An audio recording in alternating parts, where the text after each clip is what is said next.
I want to say so much that this giving of these recordings is such an incredible blessing to me. I feel at times so rescued by seeing it happen. I realised that the last recording that I did here in number order to this was an example of the recording before, an illustration that is relevant to it. I didn't know that. I did them on separate days, and in fact I only just finalised checking the earlier of the two recordings just now after doing the second one. And I suddenly realised the harmony between the two, that the latter illustrated the former as if I'd done it deliberately.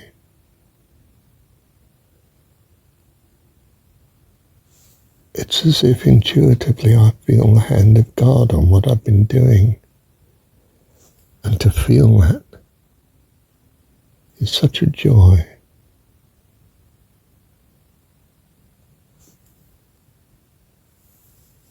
That there's such amazing joy, isn't there, in feeling you're in the harmony of God, your God, of course.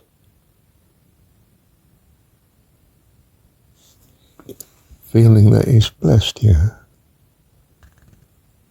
beyond your awareness, that He's there.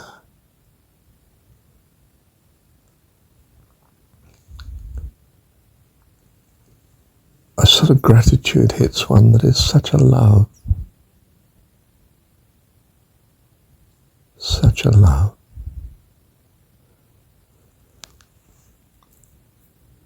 To be almost feeling His friendship. Let me say it more concretely, to feel His friendship in this way. To be aware of His loving kindness suddenly.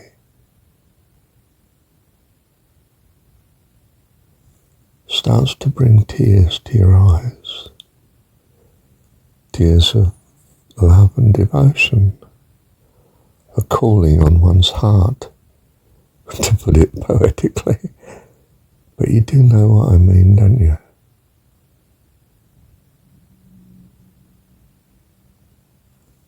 May you experience this in abundance.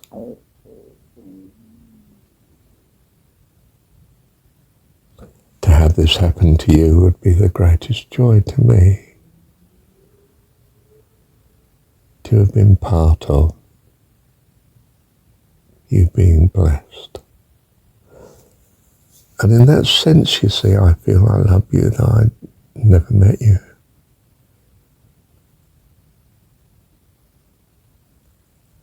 And yet I can be a blessing to you across time and eternity.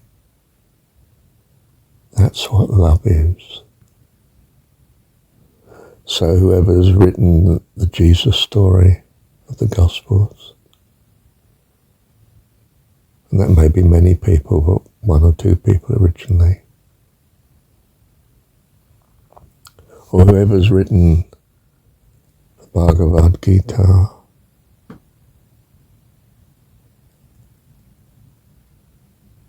they bless me across time, space, and eternity. That's what love does. Wow. Heavenly Dad. So love your company, the awareness of you. And I take it that these experiences are the awareness of you. Love you, Dad. Thank you so much for your love. Thank you, Dad. Do you see how an irritation yesterday when I was told by this friend that what we're doing is an example of service. Do you see that, Marshall? And I stiffened inside. I am not being treated with the respect that of my true position, which is not inferior to you, about to be taught and told at all. I know and experience something beyond what you're talking about. And what you are, this is me in arrogance, you understand? What you're teaching me is belittling me. I'm way, way beyond that. You don't respect me for who I am. I'm a child of God, and you don't know what that is yet. And now I soften because I remember that it's just because you don't know. You can't help that. It's not been within your awareness yet. So you blunder in treating me with contempt. And it's not contempt. You're actually helping me as though I were your little child, and may hopefully become as adult as you are. And you don't know that you are a child, and should have asked of me, and I would have given you living water. Do you see Jesus at the well? You got the Son of God asking you for water. Oh my goodness, it's such a privilege to be able to help and love you. Not, why are you asking me? You don't have anything to do with me. We are separate people. You're a Jew and I'm a Samaritan. Are you, to put it in worldly terms, are you after sex? What's this about? Or even, am I flirting with you?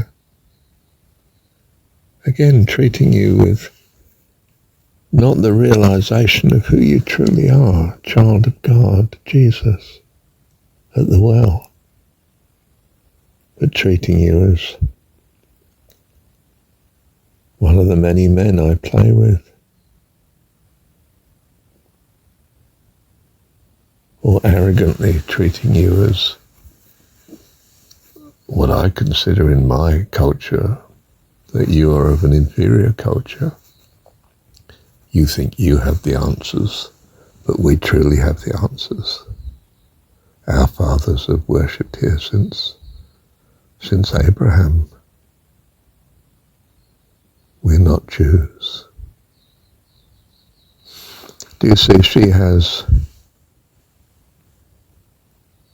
not realized who she's got in front of her.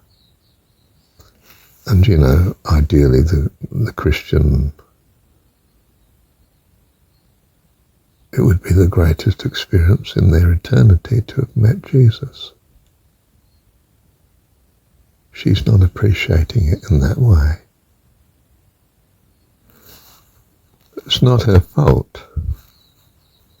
And of course Jesus doesn't not love her because of it. He keeps at it. And in the end, she starts to glimpse who he is in a way. And she rushes off to tell the men she knows. Not women, you'll notice. Men. That's all she's got, poor soul. She's been denied the comfort of women, perhaps because perhaps she is an outcast in her community of women because of the way she has probably had to live because of her circumstances, poor soul. And when we know her story,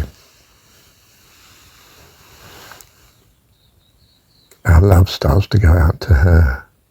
And we assume Jesus did know her story. I mean, we're reading a lot into the story, aren't we? But my goodness, it can come to life if you do so.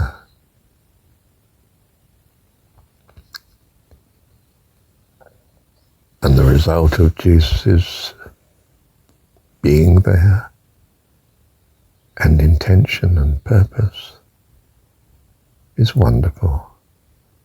And it's a story that's told for at least the next 2,000 years. The story. And it's okay if it's a story and not a history. If it's a historicity even and not a history, it's okay if it blesses us into life eternal as an illustration, an example of a truth that we need, so need to embrace and come to know. So the writer of that gospel story blesses us down 2,000 years of time. How utterly